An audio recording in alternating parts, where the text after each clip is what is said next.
Ubisoft geht all in mit Assassin's Creed. Wir haben Insider-Infos zu 4 neuen Assassin's Creed-Teilen. Dabei wurden uns nicht nur die Titel genannt, sondern auch das Setting, in dem die Games spielen werden, die Art von Gameplay, die es geben wird und wer die neuen Teile entwickeln wird. Ich bespreche all diese Themen mit euch. Wenn euch jedoch für ein Game besonders interessiert, dann checkt gerne die Timeline hier unten im Video ab. Seit September 2022 wissen wir, dass Ubisoft 6 Assassin's Creed Teile in der Pipeline hat. Das aktuellste natürlich Assassin's Creed Mirage, das danach folgende VR-Game Assassin's Creed Nexus, dann wahrscheinlich Codename Red, Codename Hexe, Codename Jade und das Multiplayer-Game Assassin's Creed Invictus. Das sind alles Titel, von denen wir bereits offiziell erfahren haben.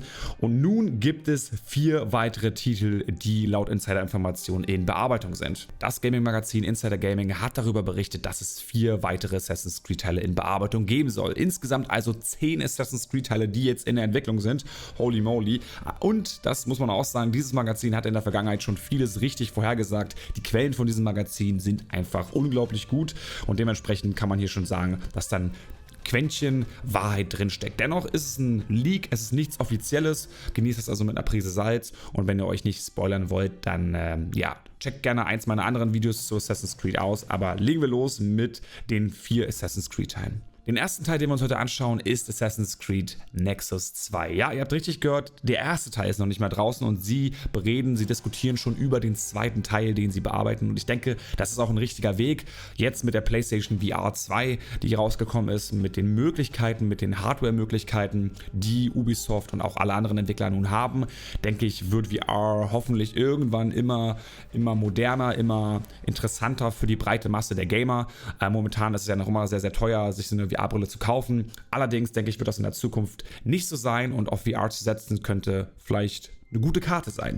Dazu gibt es aber nicht so viele Informationen. Wir wissen noch nicht mal so viel zum ersten Teil. Ich habe dazu mal ein Video gemacht. Den Link dazu findet ihr in der Infokarte. Da gab es geleaktes Bildmaterial, Videomaterial. Das könnt ihr dort in diesem Video sehen. Aber mehr ist dazu erstmal nicht bekannt. Zu dem zweiten Projekt wissen wir ein bisschen mehr. Project Raid heißt das. Das wird von Ubisoft Chengdu gemacht. Und das wird ein Free-to-Play 4-Spieler-Koop-Titel, wo ihr gegen KI spielen werdet. Ihr habt dort die Möglichkeit, verschiedene Charaktere aus dem Assassin's Creed-Universum zu spielen. Also wahrscheinlich wird es kein storylastiges Game sein. Es ist wahrscheinlich ein Mobile-Game, da bin ich mir sicher, wo Mikrotransaktionen sicherlich eine Rolle spielen. Also es wird, so wie die meisten Mobile-Games, wie sage ich jetzt mal Raid Shadow Legends oder Clash of Clans oder verschiedene Titel, wird es sich in diesem Universum bewegen. Von daher für mich nicht so wirklich ein Reiz. Aber ich glaube für den asiatischen Markt definitiv und vielleicht auch für den europäischen Markt, für jüngere Zuschauer, denke ich, eine interessante Sache. Wenn ihr übrigens weitere Infos zu den neuen Assassin's Creed Teilen erfahren wollt, dann checkt doch gerne mal meinen Kanal ab. Lasst ein Abo da und sonst, wenn es euch bis hierhin gefallen hat, würde ich mich über einen Daumen nach oben freuen. Lasst uns aber weitermachen mit dem nächsten Teil. Das dritte Projekt, Project Echoes, ist höchst interessant. Das wird von Ubisoft Annecy gemacht. Die haben schon in der Vergangenheit die Multiplayer-Parts für ältere AC-Teile gemacht und Splinter Cell und haben auch mit an Division 2 gearbeitet. Und das Besondere an diesem Projekt ist, dass es die Scalar-Technologie von Ubisoft nutzen wird. Das ist eine Cloud-basierte Engine, die die nötige Performance nicht von einem Rechner zieht, wenn ihr die Open World laden wollt, sondern eine unlimitierte Open World über eine Cloud anbieten kann. Das heißt also, ihr könnt wirklich eine riesige Open World haben. Ich sage jetzt mal ganz krass gesagt, wie es im Image so ein bisschen dargestellt ist im Image-Video. Ihr könnt die ganze Welt berechnen und dabei aber fantastische Grafik weiterhin haben, ohne dass es euren PC massiv einschränkt. Und das ist doch ziemlich interessant. Also ein quasi World of Warcraft mit einer Grafik von God of War, so kann man das sagen. Und das Ganze wird auch ein Multiplayer-Game sein. Das heißt also, meine Theorie ist gar nicht so weit entfernt, dass es ein World of Warcraft sein könnte im Assassin's Creed-Universum. Mehr ist dazu allerdings nicht bekannt. Das letzte Projekt ist Project Nebula und das ist meiner Meinung nach auch das Interessanteste für mich. Das wird von Ubisoft Sophia entwickelt und die haben ja natürlich schon in der Vergangenheit das Dawn of Ragnarok DLC gemacht, haben AC Liberations und AC Rogue co-developed und hier soll es 3 verschiedene Settings geben. Einmal Indien, einmal die Azteken und einmal das mediterrane oder ein mediterranes Setting.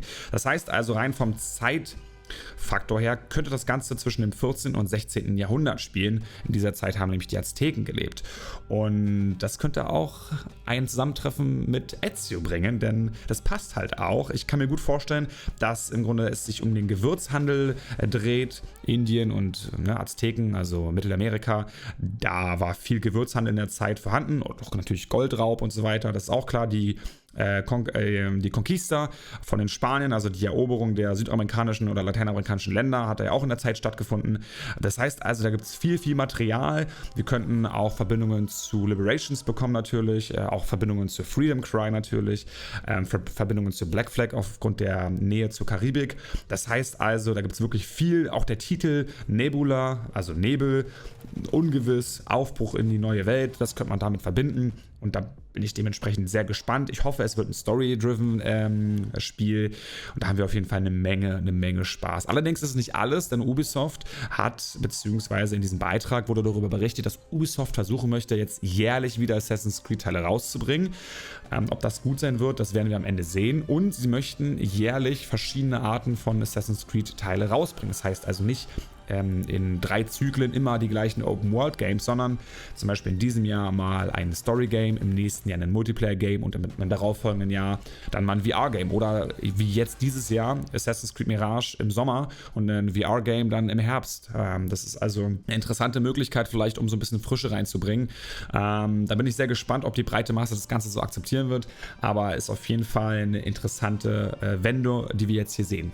Doch dieses Jahr fangen wir mit einem anderen Game an, denn Assassin's Creed Mirage ist der nächste Teil, der dann rauskommt und dazu wird es auch ein Gameplay-Reveal geben. Wenn ihr dazu mehr Details erfahren wollt, dann checkt gerne mal mein Video hier ab in der Endkarte und sonst wünsche ich euch einen schönen Tag und bedanke mich und freue mich auf die Zukunft mit Assassin's Creed. Bis dahin, Freunde. Tschüss.